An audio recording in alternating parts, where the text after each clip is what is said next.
Good afternoon, gentlemen. Good afternoon. Good afternoon. Welcome to this settling session of pastoral care. And I trust you all are up on your readings. Very good. And who remembers what the assignment was? Bring a list of grieving experiences. All right. Let's begin with that. Grieving experiences.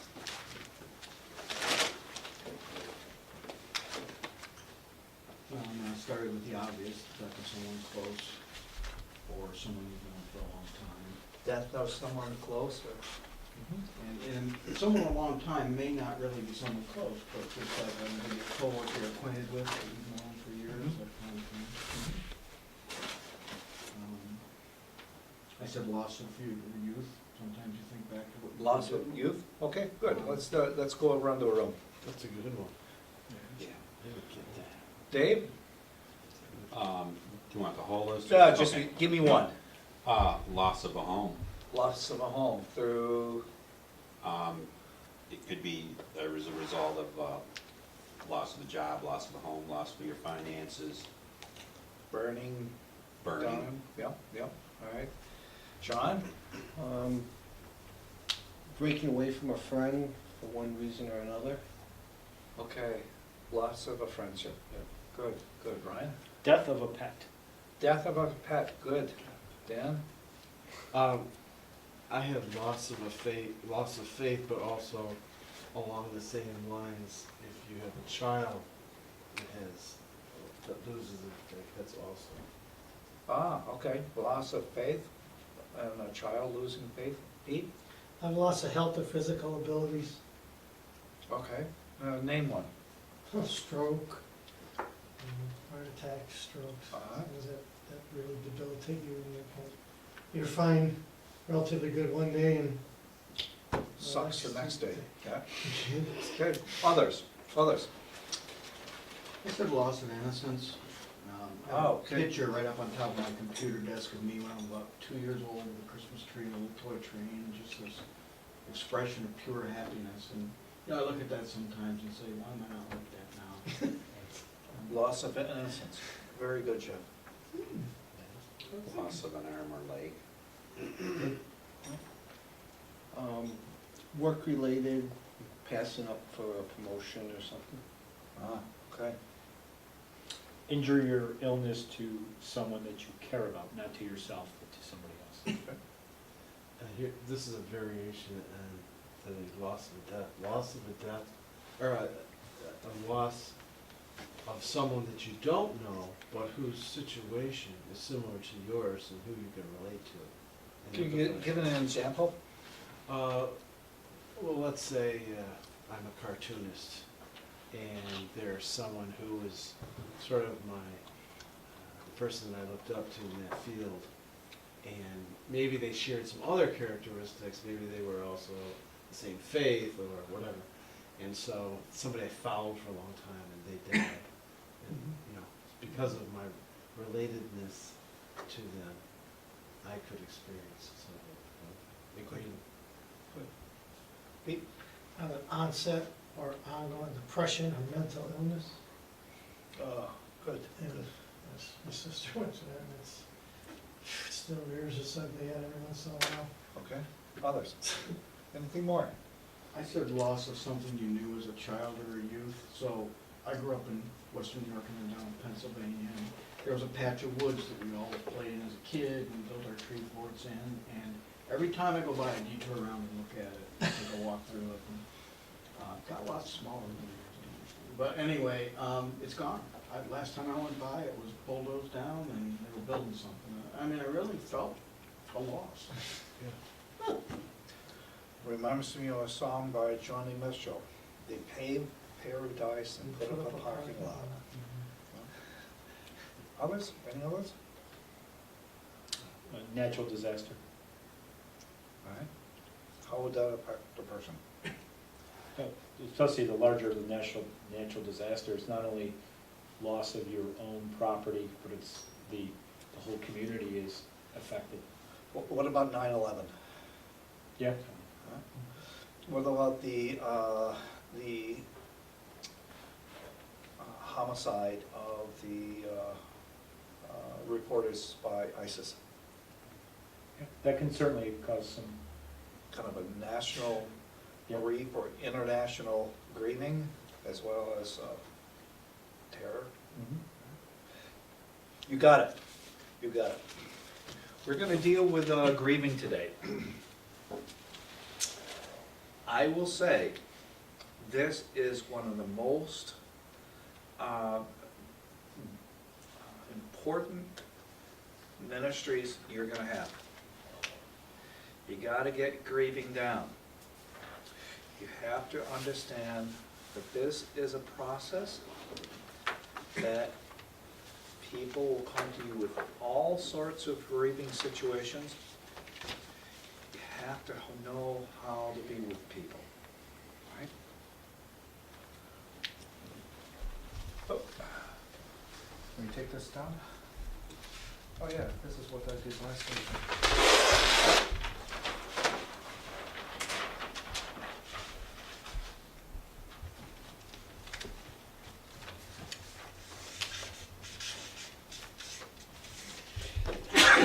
bless you. Great. This is the experience of loss, as you said, a loss in your life.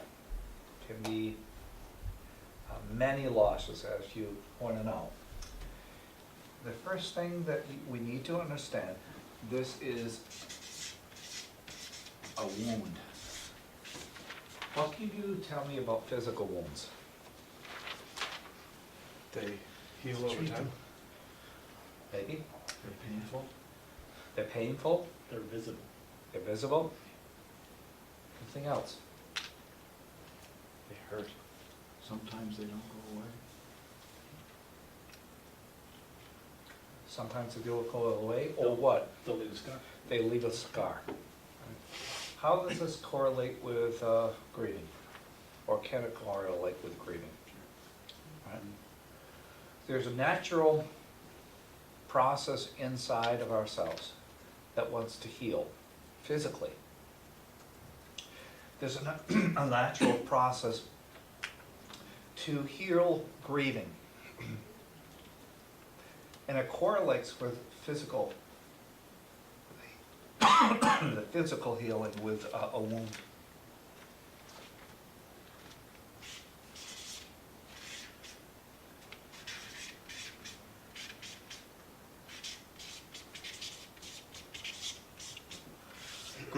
Bereavement.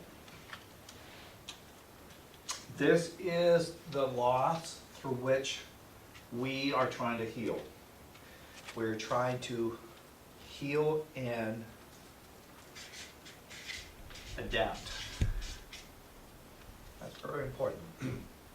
Because the person isn't going to come back, the situation probably isn't going to come back. When I had my stroke, part of my brain didn't come back. I had to adapt. 3 secretaries were fired in my brain, and the other secretaries had to take over.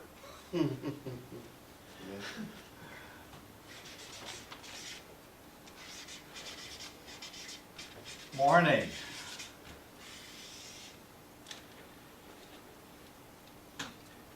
This is the process. We've heard this word before. Process that we go through to adapt to the loss. Doesn't get over in a week or a month, and sometimes years, and the process may never get over.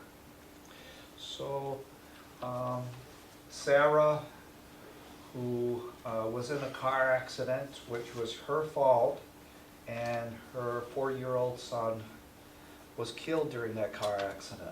Do you think she'll get over losing her son? No. Will she be able to adapt to the loss, which happened 5 years ago? Yes. Hopefully. Hopefully. Hopefully.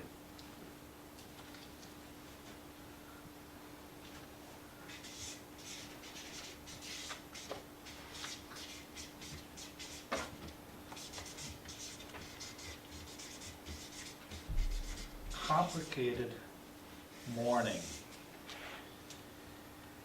When the adaptation is insufficient, it leads to functional impairment. Complicated mourning. When the adaptation is insufficient and it leads to functional impairment. Who might give you an example of this?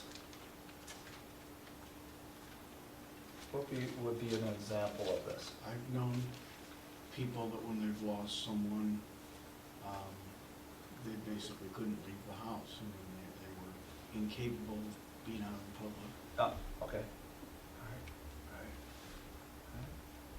I know someone who has lost someone in an unexpected way, and that person went to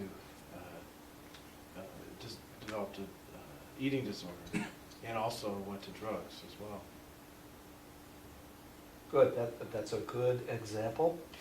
We are the new home of many people from other countries who have been through horrendous trauma and PTSD where they have lost multiple losses.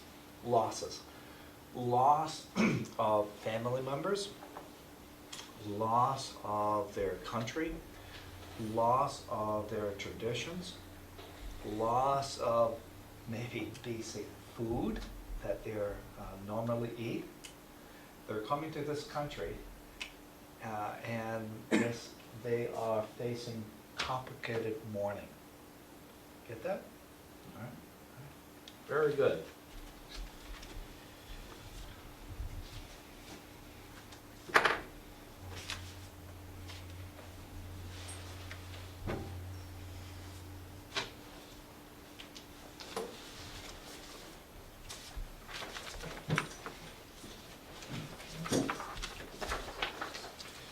Grief is normal. I like this definition.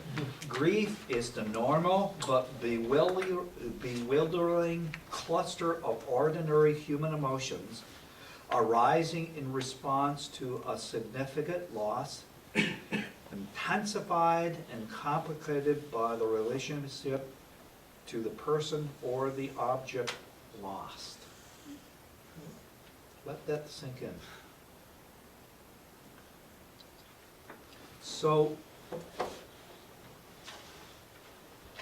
the key words, bewildering cluster of ordinary human emotions, which are, think of the ordinary human emotions. What could they be? Sad feelings, guilty feelings, angry feelings, fearful feelings. Sometimes feelings of acceptance. Even though, just Guilt. almost like Guilty euphoria, feeling. you know, when you go to the complete opposite with it.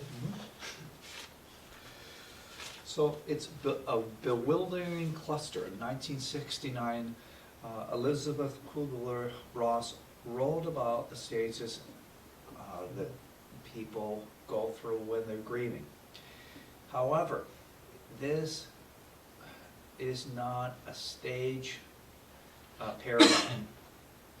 You don't go through one stage into the next.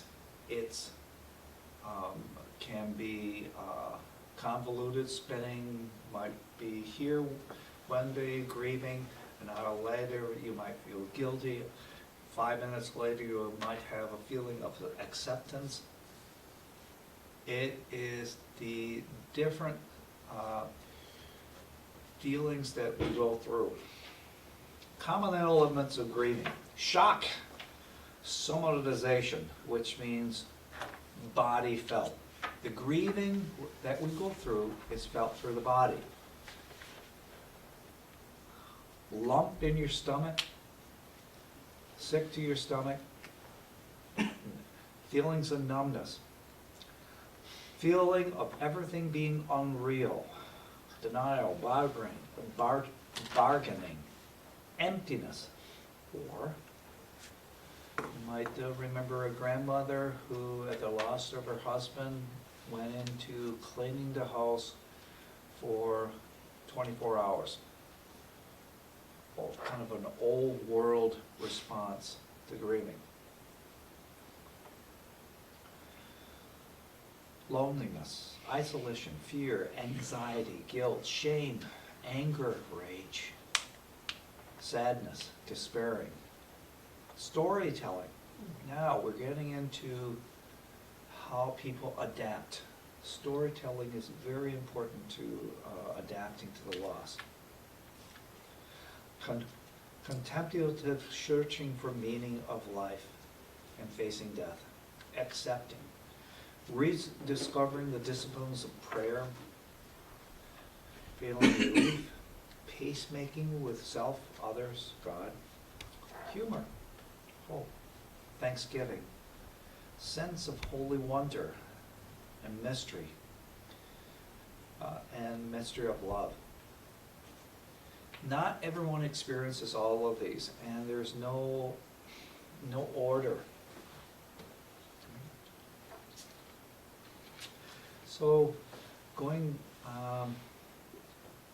thinking of grieving, it is unpredictable.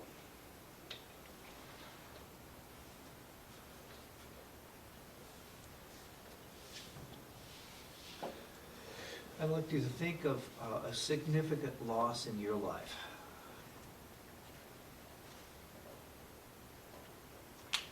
Go back, float back to that time.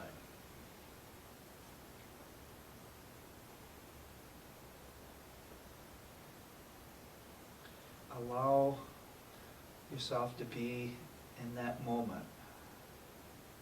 Recall what was going on around you. Who was there? Maybe no one was there. What was going on with your senses? What did you see, hear, experience?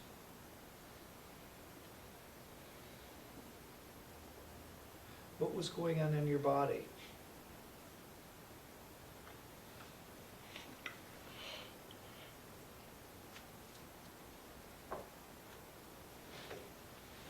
Briefly, tell me the situation. Well, my father's passing, a lot of family, a lot of friends, but I really felt disconnected from all that. I mean, I was there, but I just didn't really feel that I was there. It's hard to describe. Others? Thank you. Well, this certainly isn't one of these important is that, I'm just bringing this up to what happened a couple of weeks ago, not even a couple of weeks ago.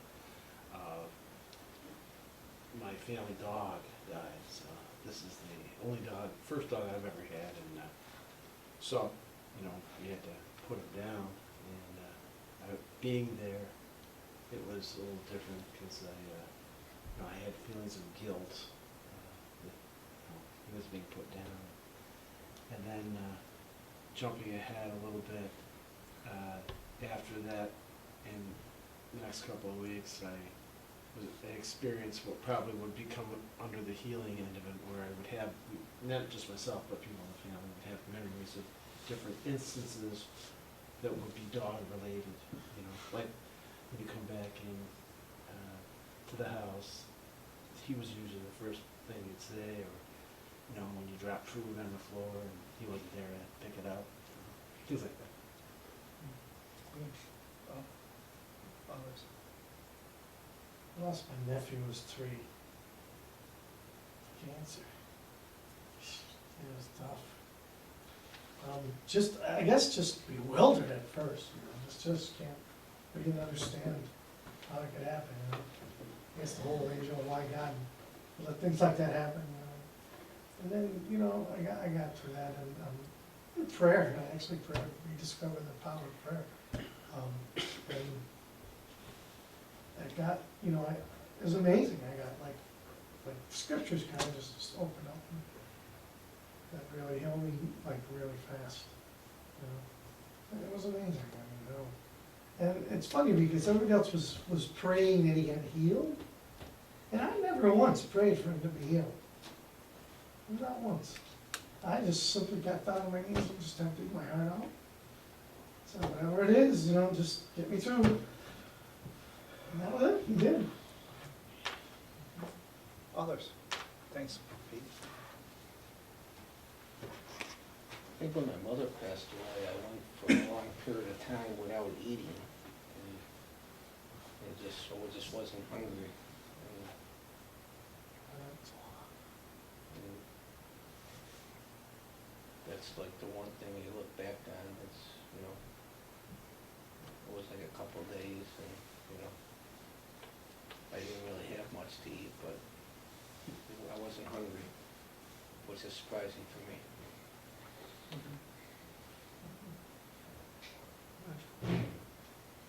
Others? For me, it was a very close friend of mine I had when I was in the Air Force, and saw every day, worked with him every day, and he committed suicide. And I often, to this day, still wonder, is it something I missed? Did he say something? Was he asking for help? Or were we just too busy to hear him?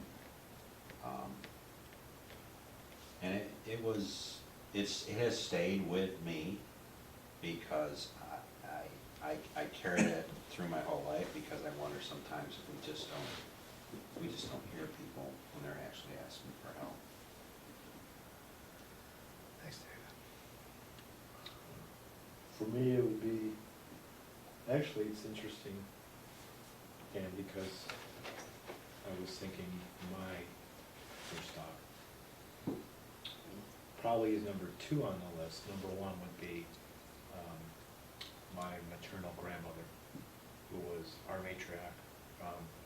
Feelings were great sadness, but frankly, I don't want to say hope, because that's not the right word. It was more,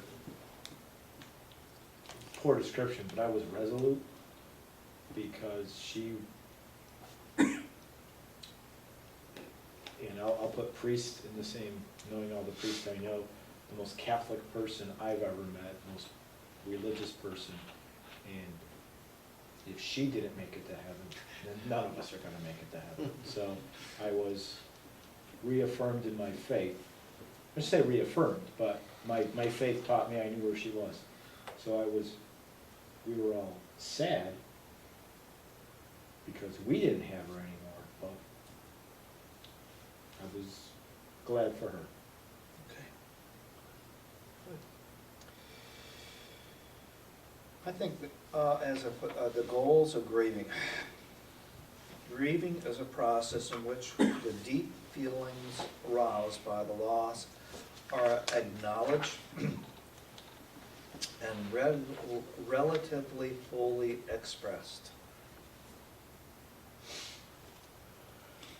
So growing up in white rural America, Lewis County,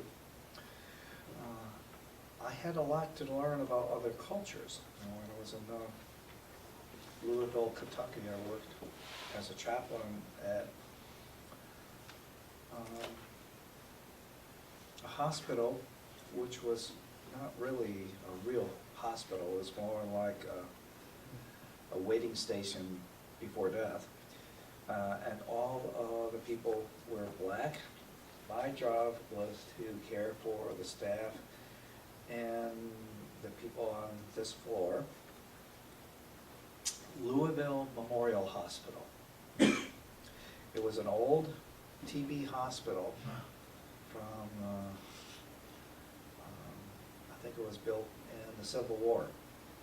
So after that, I always get, when the time tests, I always show that I have TB, the antibodies of TB.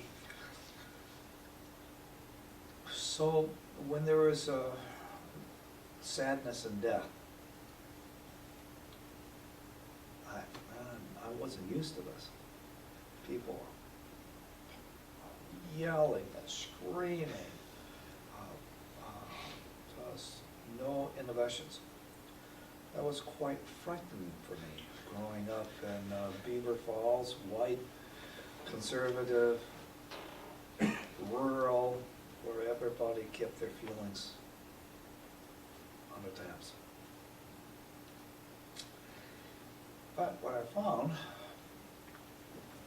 is those people who expressed their grieving and experienced their grieving healed much quicker than those who kept the feelings on the tabs.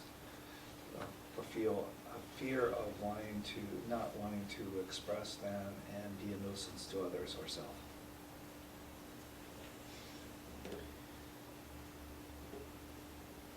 Our attachments to the person or objects are not entirely given up, but are sufficiently altered to permit the grieving person to admit the reality of the loss and then to live without the constant reference to it.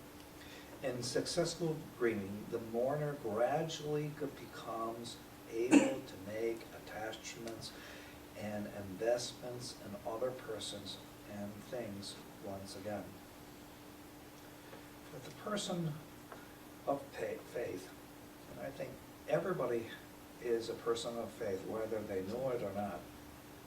Grieving is a process in which a belief system significantly challenged or altered by the loss is restored sometimes. A perception of God is changed and sometimes severely disturbed, even when one's confidence in God is a source of strength in grief. It is still necessary to gain a new understanding of the God in the face of the apparent senselessness of loss. Do you get that? Mm-hmm. And this is not rational. This is not from the logical part of our brain. This is the old part of the brain and the limbic system, the old part of the brain, where suddenly the person with whom we had perhaps an intimate relationship is pulled out from us. How are we supposed to live without them? The healing is not so much here. The healing is and the emotional part of the brain.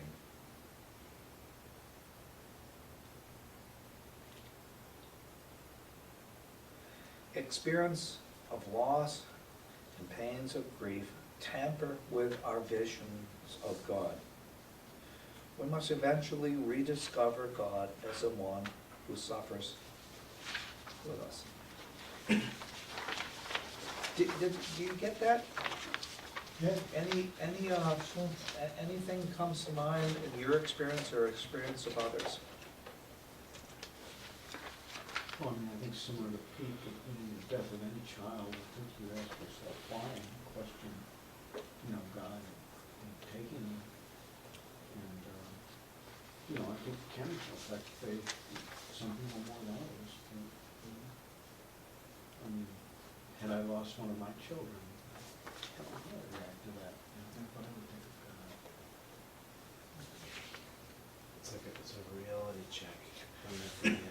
Something like Can you that. speak up, Dan? It's a reality check, a serious reality check, and where you are in relationship to eternity. When you lose someone that's close to you. And I heard a couple of you guys when you were describing loss of loved ones, it sounded, you didn't use this word, but it sounded like you had a period of disembodiment in yourself. And that's what I was getting when you were saying, it's like you're numb, but you're kind of not in your body. It's like an out-of-body experience almost, because you so much of who you are, especially if it's someone like your mom, your dad, or a brother or sister or child, you are tied into them, in a cosmic way, because you love them so much. And so when they die, a part of you dies, it seems, and so you have that disembodied feeling. Good for you. What, and this is often called shock, right? What will be the adaptive function of the state of shock? How does that serve us? Well, if you look at the body, the body will go into like a coma state. And so probably, I imagine, in the shock of losing a loved one, you go into yourself, you go into a withdrawal state, I imagine, which, you kind of separate yourself. Like John was saying, he couldn't eat, so he was kind of internalizing that. What do you think? Yeah. Yeah, I mean, I don't wanna comment, I can't comment too much on your own experience with your mom, but just from the way you were describing it, that's kinda how it hit me. So sometimes shock gives, when we kind of numb out or zone out, however we want to talk about it, the psychological term is a dissociation. We go into a state in order to give our emotions time to catch up to the loss. Very common for a sudden death, also around the person to say, I can't believe it. Huh? I can't believe it.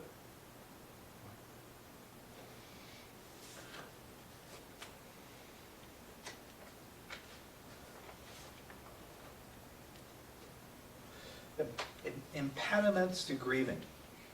Resistance, we don't want to think about it. Denial that it happened. I can't think about it.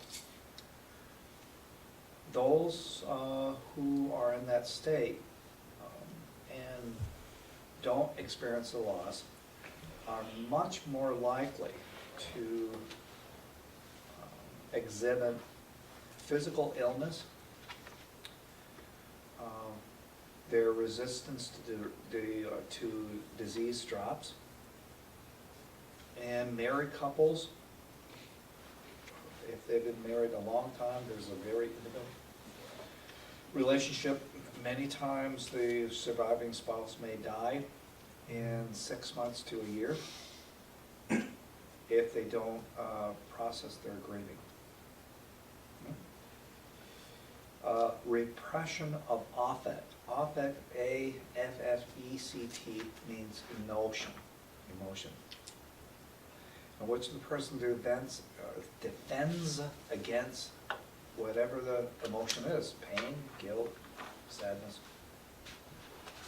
You can acknowledge intellectually, I've lost a loved one, but until they consciously process all the feelings, they're stuck. Remember the gross analogy of the digestion process. It becomes constipated. Trying to control the pain, either on the part of the grieving person or others. If I let it out, I might not be able to stop. That's the fear. Huh? That's the fear. If they don't experience it, they won't move on.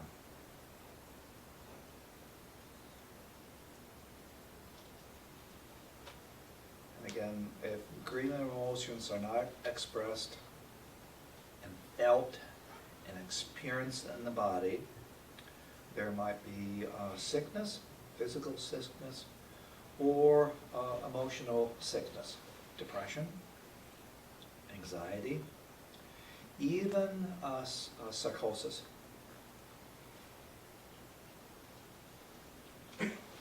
All right. Pastor, what are we supposed to do? Deacons, help me. All right, how do we help people? Page 3. So this is not so much quick and dirty. This is the ministry of pastoral care to the grieving. But before I jump into that, any thoughts so far? about what we talked about so far? Any, and if you want to take issue with anything of that, that's fine, or want to add? I mean, I certainly think it's accurate, and I've seen a couple of these. I knew a guy who lost a child overseas and just refused to accept that it happened. And, you know, because they didn't ever see the body never came back. What happened to my nephew? And just wouldn't accept it. And then the isolation part, and it's, we had a woman that worked for me, and her son committed suicide. And when she came back to work, it's like nobody wanted to talk to her because they were all afraid they were going to say the wrong thing, didn't know how to approach her. And I think she was very isolated that way for, you know, during the time. Fortunately, it didn't last too long, but, so I can certainly see that happening. A friend of mine now, my best friend, his girlfriend, a girl he was going out with for a long time, committed suicide.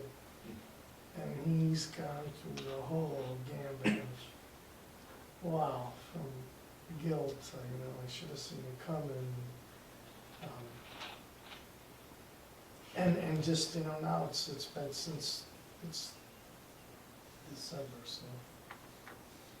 It's coming up, you know, 10 Yeah. months, but he's, still, he'll go through times where he'll, you know, we'll be together and just like, he saw squirrels the other day and he goes, that reminded me of her, you know, the squirrel lady feeding the squirrels, and I don't know where, it just popped up, you know, and he's just going through that, and it's still, I mean, he's really, really having it, spinning the wheels, he's good for a while, and then he cries, and he's sad, and he's guilty, and he's angry, you know, all, you know, and it goes back, and it goes forth, and it goes back, and it goes forth, and it's been 10 months.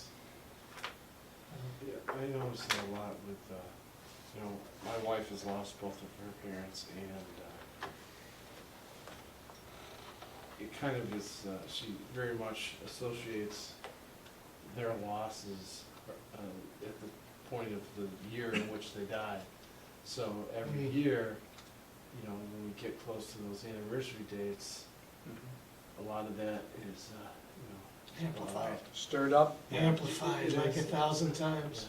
I mean, it changes over time, but it's always there, it's always a bookmark in our life. Good point. Anniversaries are important. Anniversary of the death, of the birthday, wedding anniversaries, child's birthday. I know my wife always remembers her parents' wedding anniversary date. Huh? Says, oh, they were married so long this year. I still do.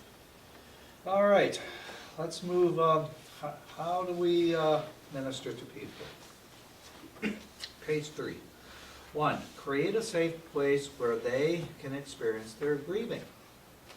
They need to believe that you can hear and hold them emotionally, and that you can accept their intense feelings and will not judge them. They need to be emotionally convinced, not intellectually, but emotionally convinced. That means trust. Emotionally convinced that they can experience their intense grief, and that not only they will survive, but you will survive. Your relationship with them can be a holy place where they can face their loss, their own self without what they have lost, and rediscover their self in God in a new form. Some biblical images, the wilderness, Old Testament, the exile, when people went into the nation and went into exile. Is God with us in the exile? Can God be with us in Babylon? And not only in the temple in Jerusalem? Good Friday? So the question, the initial question for the grieving person, can I face this loss without going crazy or dying? Now, even if they don't verbally express that, and even if they're not consciously That's aware right. of that, That's right, that's what they're playing off of That's right. emotionally. that's right. Because my wife never said that, and I never thought of those words in particular, but now when you read that, I know because of the way she was acting, she was coming from this place. Mhm. Now, my hunch is, not a full blown hypothesis, but do we have models in our culture of people who are grieving? Can we learn from those models and take them in? Or do we not have any models? So when we go through it, I'm doing this on my own and have to reinvent the wheel. That's a good point. I think that's one of the big problems with our society, and it seems to be getting worse. In a lot of societies, they have distinct rituals That's right. where they go through Mhm. so that they can all deal with it. But in our society, especially with the increasing lack of faith and church attendance and the, you know, the church communities that aren't together like they used to be, people are scattered and they really don't know. And, when I was young, I remember the first funeral, actually the first wake I ever went to. I was 15. It was my great aunt, and it was what they called an Irish wake. And so In the here house. I am. I've never been to a wake. All I know is there's this dead person there, and so I spent half the time kind of looking at the body like this. Sure, it was breathing, because I could see. I thought I saw the chest moving, and everyone else around me was telling stories and laughing. And I thought, this is so odd. There's a dead person, and everybody's having a party. Was it in the house, in the person's house? Well, no. They don't do see that too much It anymore. wasn't in the house, but they used to be, Yeah. years ago. Yeah, I was used to have it right in the But house. that was a process that people who went there, they kind of knew what to expect, and so I think that helped the grieving process. There, there was a process that people went through, a ritual that they went through. Nowadays, I don't see it a lot of times. Do you think that it's more likely that when the person dies, if a friend or coworker does anything, they might go to the calling hours or wake and not come to the actual rite of resurrection or funeral? That's very, I think that's the norm now. Yeah. So, we are people of faith, not because we're any better than anybody else, but we are the beggars who know where the bread is. And we are convinced that people, human beings, are incurably religious. Whether they act on it in the Christian faith or not, people are incurably religious, right? We agree, right? So if they don't get it through our rite, in some way they have to answer the big questions. What is life? Why are we here for it? What happens when we die? They have to do the math in their head, and that's a lot harder than being able to write it all out in front of them so they can see it. Uh-huh, you know? uh-huh. All right. I thought it was interesting, you were saying, a ritual. One of the things with the Ebola they were seeing in West Africa, one of the reasons it was spread so fast is because their death ritual is to wash the body and have the family come and touch the body. Kiss, Yeah. to And that's to break them, to tell them you can't do that anymore. I mean, think of how hard that is to break that whole culture, but that was one of the reasons it was spreading so widespread so fast. So if this is the new Black Death, Mola? I don't know. Well, she'll be busy. I didn't understand part of this one sentence where it talks about they need to be emotionally convinced they can experience their grief and they will survive. I didn't understand the "you will survive" part. Okay.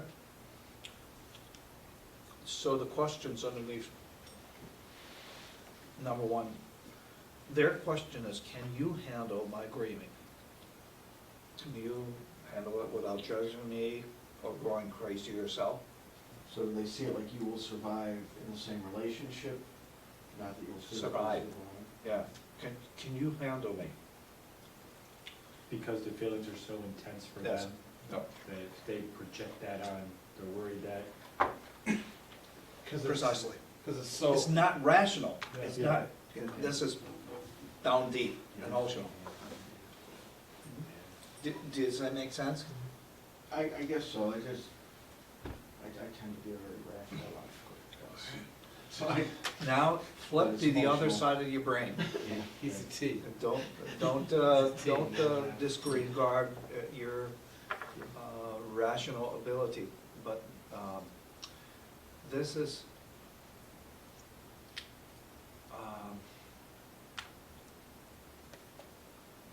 you have to be able to be comfortable with your tears and their tears, have to be in that mold.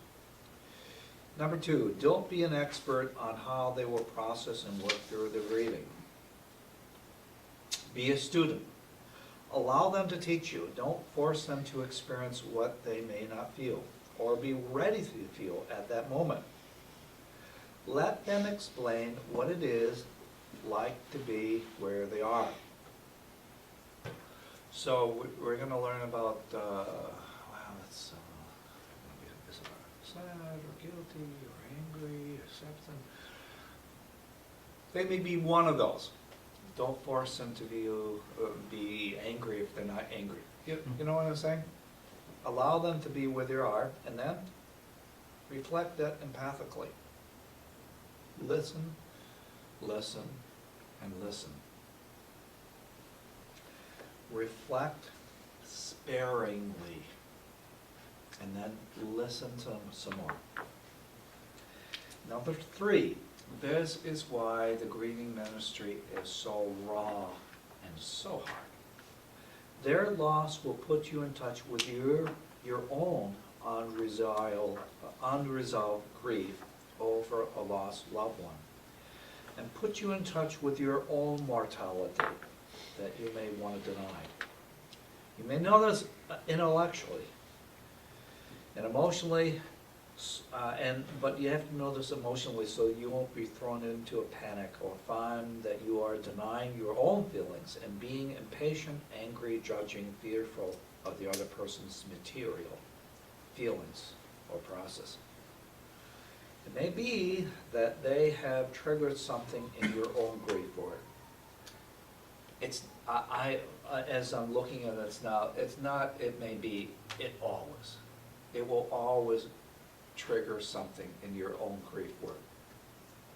Always. and it's interesting because you just asked a question earlier. Okay, think of, something new when you were grieving.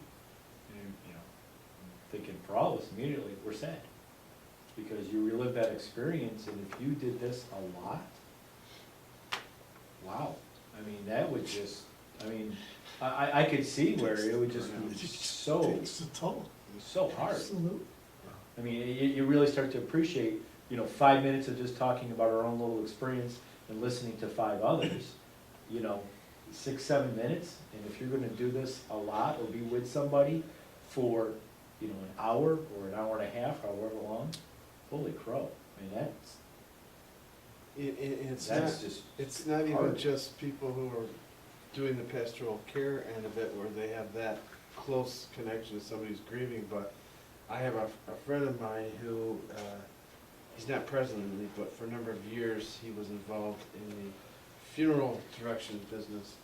And just being there amongst seriously grieving people that often, he often said to me, that in order to help deal with that, obviously that when people weren't there, but they had to find humor in any way they could, to sort of,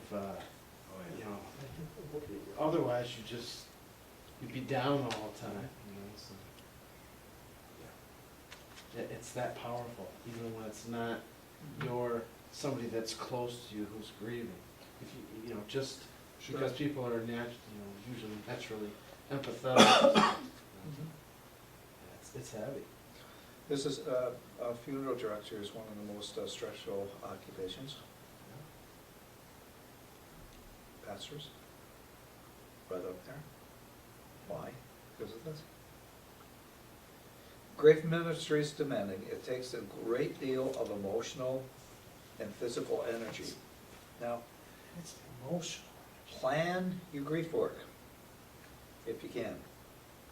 Put rest and recreation, play, and conversations with others in your schedule for the day, before and after your visit. Very important. You need to, if you can, have somebody on your side to debrief for you.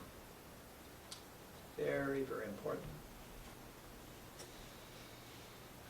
Number 5, mourners must do their work on their own schedule. Your job is to be like a midwife who helps them through the process. People's pain makes us uncomfortable. Be aware of the times that you want to stop them. Make them feel better or hurry them along. Each grieving process is individual and unique. I think the midwife analogy is really good, because we're midwives, we know. You don't get to pick the time, you Yeah, that's, the baby will come when the baby will come, so that, I think puts it in good perspective. And then after the baby's arrived, and you hand the baby over to the mother, then your job is done there, and let them do what they need to do, right? So this is something we can do as leaders in the church. Educate about the grieving process. This may be in a study, in a homily. Knowledge can help people feel more comfortable. That they're, when they go through a loss, that they don't feel crazy. Or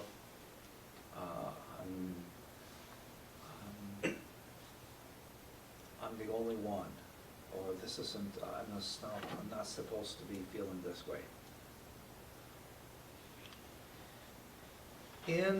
When you're meeting with people, don't educate them.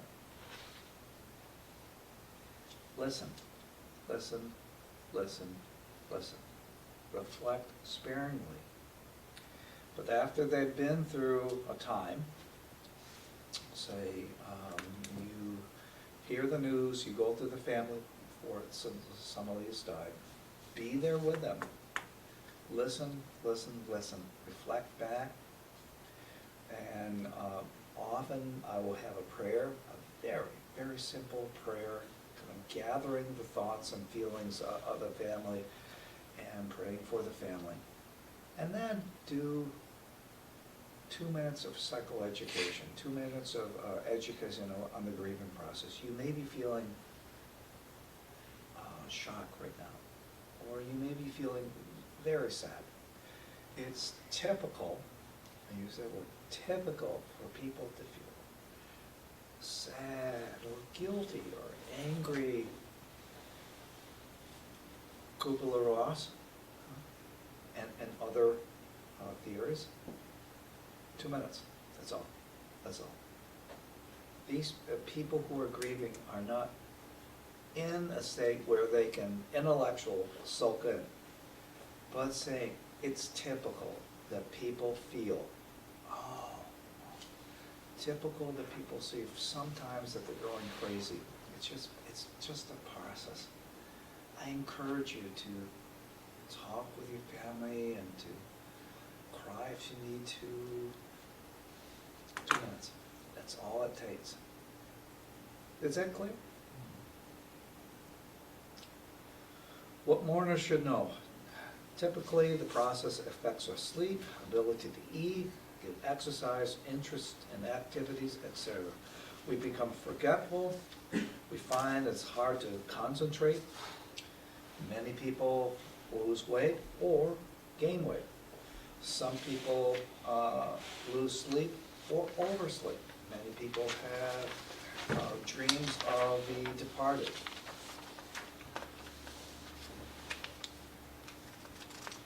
Doesn't mean that this is going to be always this way, but it's a process that we need to go through.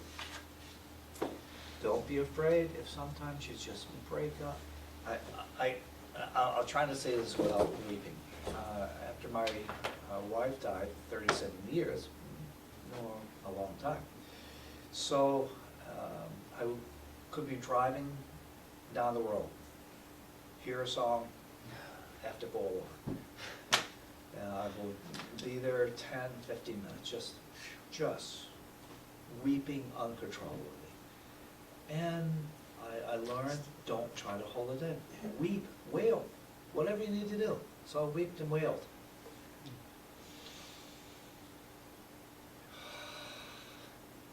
It's okay, part of the process. Give myself a couple of minutes, maybe 5 minutes, and then get back on the road. Can't rush it. Right? I can't remember how many times that happens.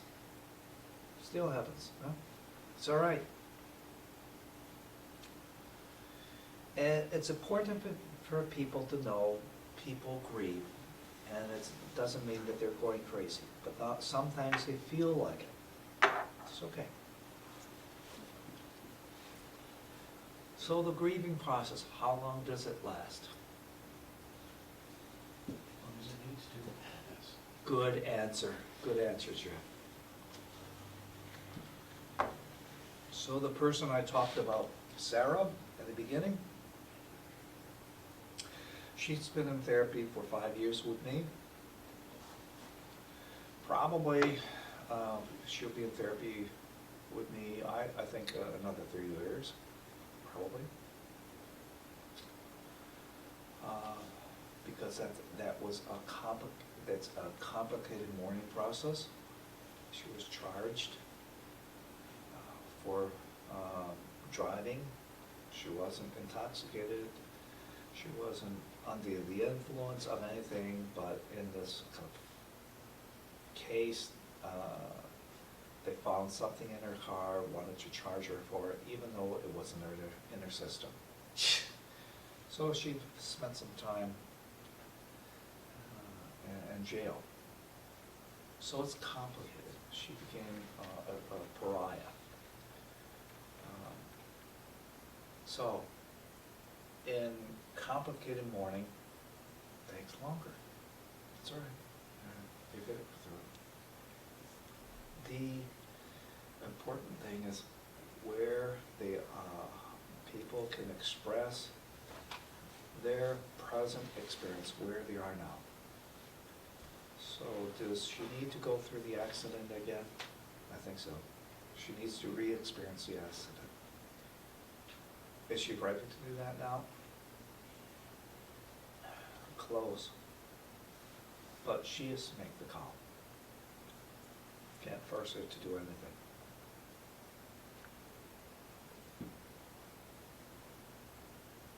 So there is no real closure when we grieve.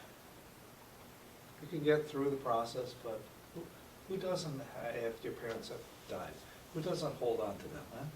And feel sad? Maybe sometimes laugh at stories.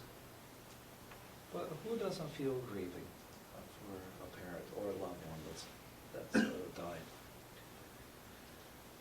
So in some cases, we never get over it. We continue to think of them, perhaps have conversations. I have conversations with those who have died. Hope they hear me. Hope they respond in ways. It's okay. It's really happens cross-culturally many times.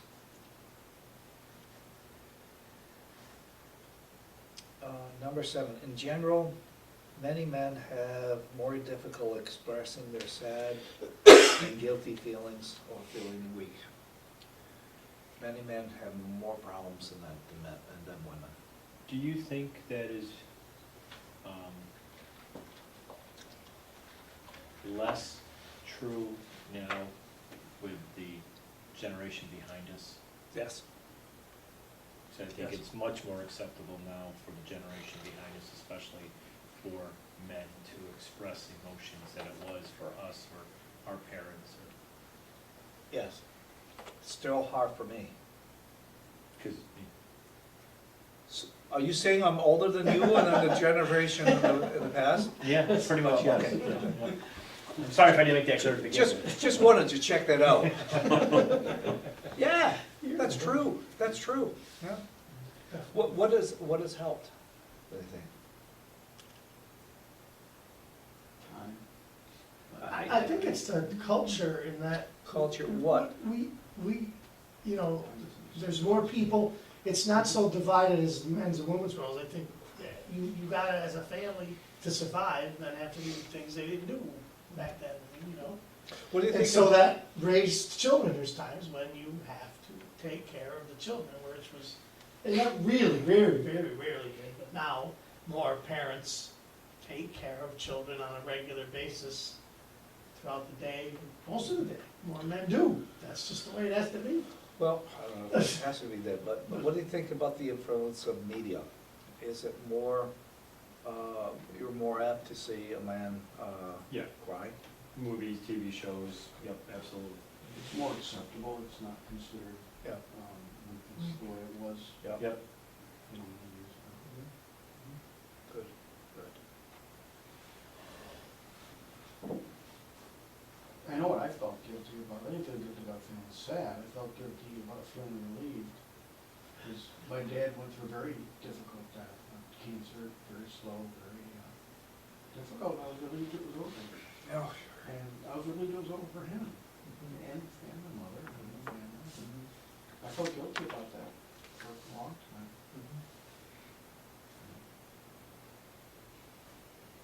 Did you have the opportunity to talk to anybody about that? No, I didn't. What would you tell yourself as a person who's preparing to be a deacon? What would Deacon Jeff say to your younger self? That it was okay to feel that way and there was no reason to feel guilty about it. Because it was a valid emotion. It was probably the right thing to feel at that time. Because it was difficult. Can I help you?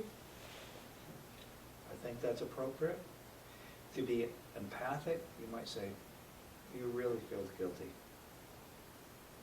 And allow the person to talk about the guilty feelings. And then, no, this is, again, you can use other words, but this is typical, or many people feel guilty. And this is part of the process that many people go through. But the first, be empathic for the feeling. Do not deny it. It might sound like, oh, you shouldn't feel guilty about this. That's how the old brain might hear it. And bad. Now, you're feeling guilty. That's a way of valuing whatever feeling there is. And from there, just this is typical that people have these feelings. Oh, okay. Once we feel that I'm heard, the person's more open. Okay, I'm feeling this, they accept it, and maybe this is part of the process, he says. Maybe I'm not so bad. Does that make sense? Yeah, it does. So don't rationalize why it's okay to feel guilty, just acknowledge that we do. You got it. You got it. I can see Jeff moving to the other side of the brain. That's what we all must do. 8, many people will need help with expressing their anger, especially toward God. Who can quote Psalm 22? What did Jesus say on the cross? The words of dereliction. Where the fuck were you, God, when this happened? Right? Right? That's what we feel.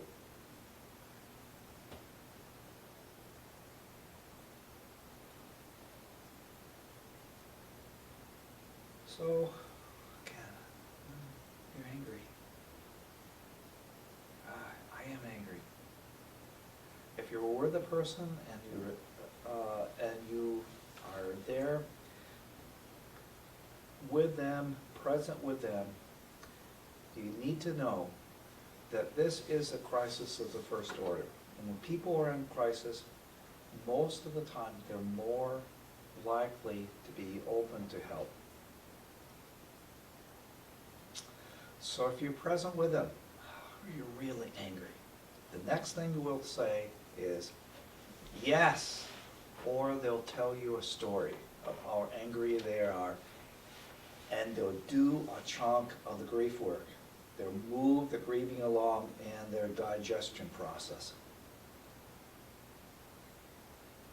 They might tell you a story of they prayed to God for healing and it didn't come and the person died. That's what my family, yeah. And how angry they are at God. It's better to talk about the anger than to deny it and resent God and be bitter and stuck in that place. Does that make sense? Mm-hmm. So if I don't quote scripture at that point, but later on, even Jesus was angry sometimes. Or Psalm 22, my God, why have you forsaken me? That person was angry. It's not a sin to be angry with God. No. I say, God's shoulders are big enough to carry our anger.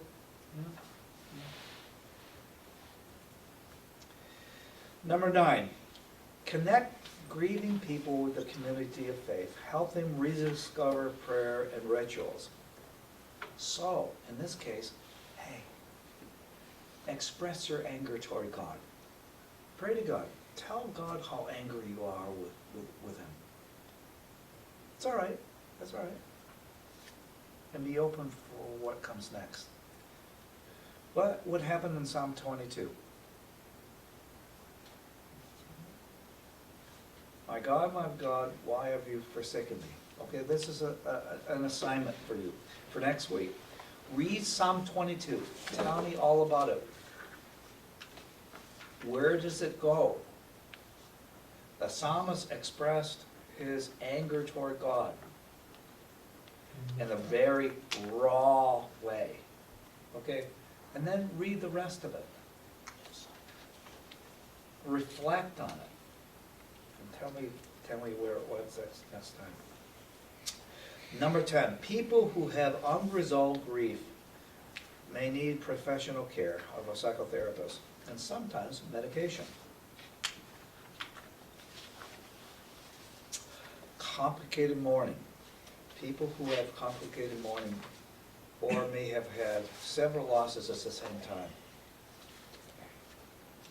may be helped by meds if they're suicidal or it is cause of so deep of a depression, or people who are emotionally frail, who might have had a history of mental illness, depression, anxiety, trauma. A loss of a loved one, a close loved one, may set them back, and they may need more care than you can provide. But never, never underestimate the care that you can give. Now, I'm going to tell you a secret. Don't tell your congregation, please. Grieving ministry is one of the hardest ministries, in one sense. Okay, here's the secret. Grieving ministry is one of the easiest ministries you'll ever do. Why? You just have to show up for the game. You have to be there. If you're there, if you're present for people's lives in the hospital room, in their homes, near, let's talk about death, near the point of death, or after the death, you don't have to do very much. They do the work. Remember, the grief is a process. Your job is to stay out of the way, to let the process continue. If they are constipated, I'm going to use this term, if the grieving process is stuck, you only need to be a little pruned. Oh, you're feeling guilty. Sounds like you're very, very sad. Sounds like you're angry. The basic empathic skills, you need to get them down. You need to work on being an expert on that. You may say one empathic statement in an hour. That may be all you need to do in this lesson. Be in the game. This isn't why we do it, but later on, people will say to you, you helped me so much. You came and did so much to my family. And you say to yourself, I just showed up. And that's what you need to do. It's very, very hard and heart-wrenching. Showing up for a loss of a child, that's the worst. Especially if you know the family and the general. Oh. Through the years, I always break down at children's funeral. I'm so sensitive. That's the hardest. But as you show up, what happens? What happens? What happens to the family if the representative of God shows up on that day? How do they feel? Say what? That What? God showed up. God showed up. What do we call ourselves? We are Christians. You know what that word means? Soldiers of Christ or little Christ. Not because of anything we like, that we're not so great, but we represent Christ. You gotta internalize that. And study the skills. Does that make sense?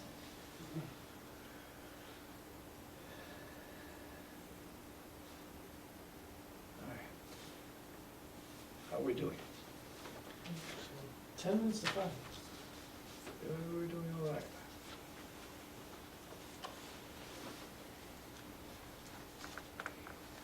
Dave, Yeah. if this is gonna be something that's gonna be taught in an ethics portion in the other weeks, and it's okay to table it, is it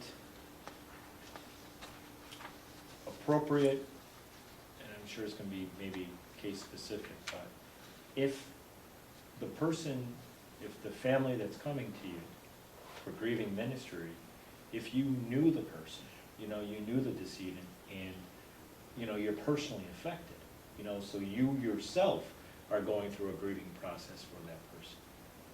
What do you do in that circumstance? Meaning?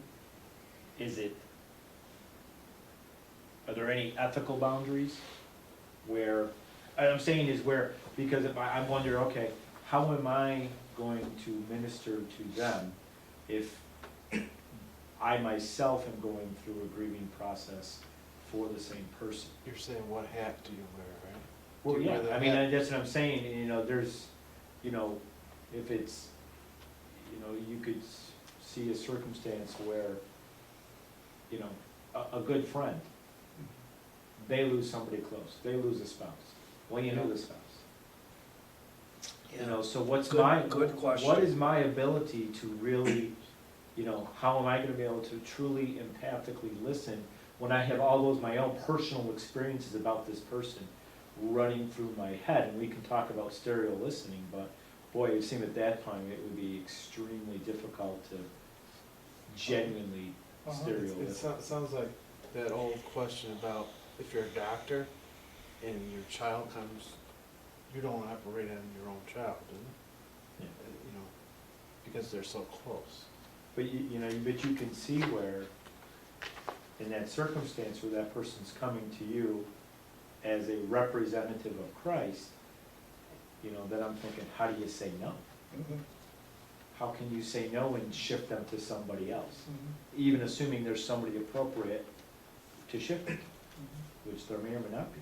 What do you think about that?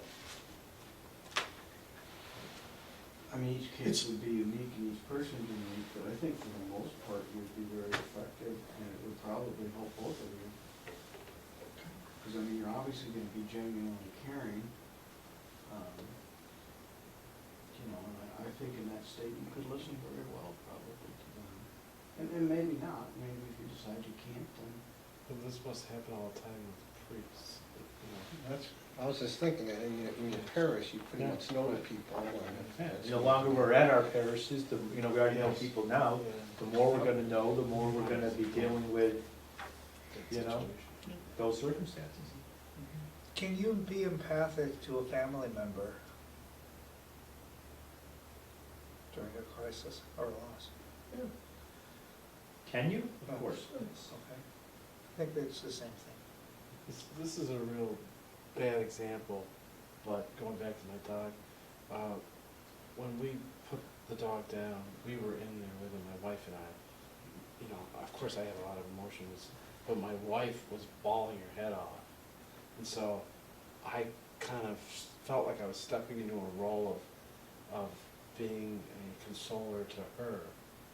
And then, you know, I dealt with my own thing later. I mean, that's a real weak No, example. No, I It's think not. it's It's a I good think that's an apt example. One of my colleagues, this is 30 years ago, 35 years ago,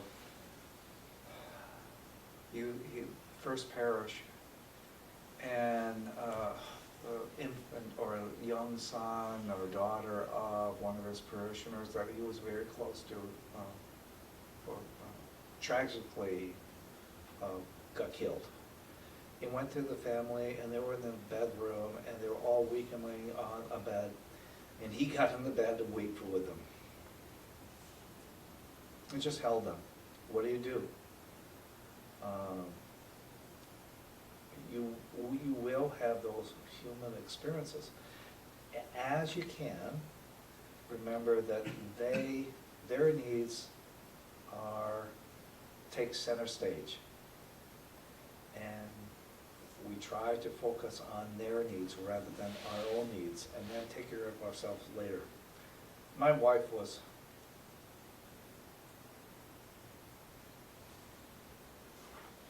so good at that.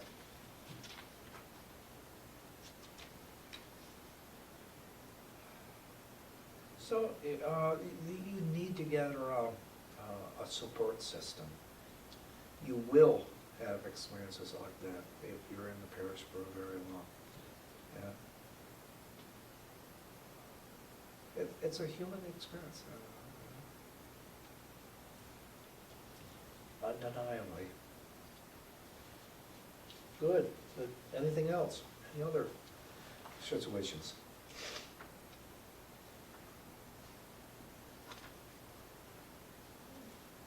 Questions, concerns? Well, I can definitely see where this is a critical skill, and definitely an area to be worked on. Hopefully we won't get too much practice. But You'll get plenty of practice. Yeah, unfortunately. And just going back to the whole, the grieving list thing, we just found out a guy I knew from work has cancer.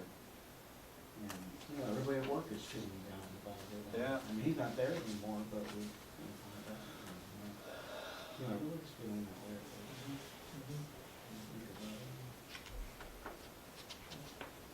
way. As you show up, this is an opportunity for evangelism, not beating them over the head with the gospel, but reassuring people of God's love and death. And the way I look at it, that there is healing. We pray for healing, and there's healing in the resurrection, right? There's healing in the resurrection. So we, at some point in the process, we can't push that on them, but at some point, we may hold that up. So I know it's similar, people who have been dying for a long time, and it's been painful, or even when people have looked forward to being released from the pain and the misery. During the homily, lifting up that and our belief that in the resurrection there is new life, healing. That's something to be celebrated. And at a point, they may experience relief and joy in the midst of their tears.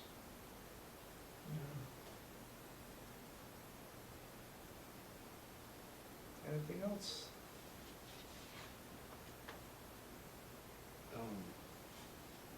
One of the biggest questions, of course, that people ask is, how can God allow suffering and all that? And it's mysteriously tied to the whole other side of suffering, which is joy.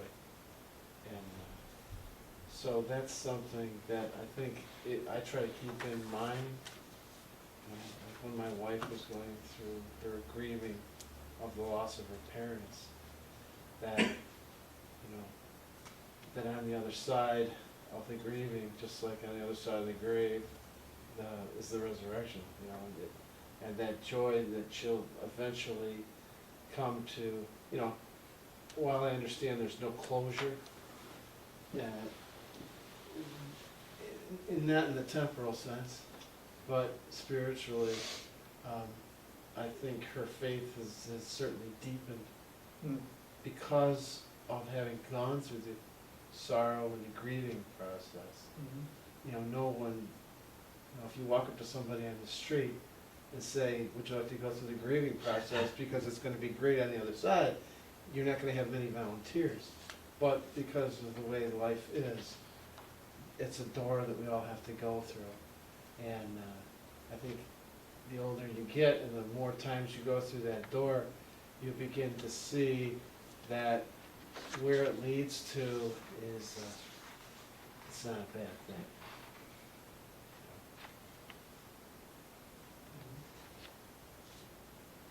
As long as we know that may be the end, near the ending of the process, in the grieving experience, rather than the beginning.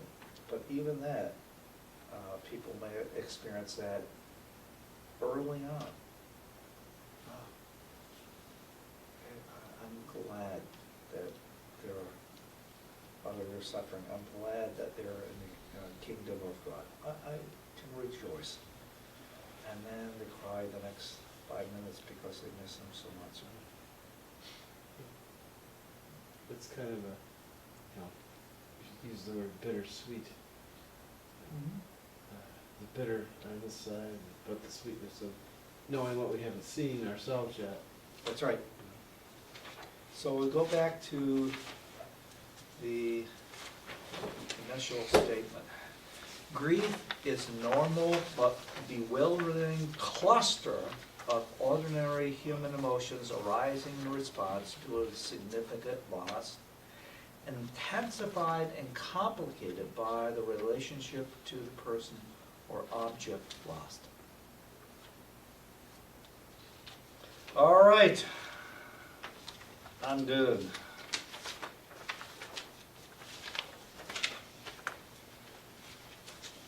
Let's break.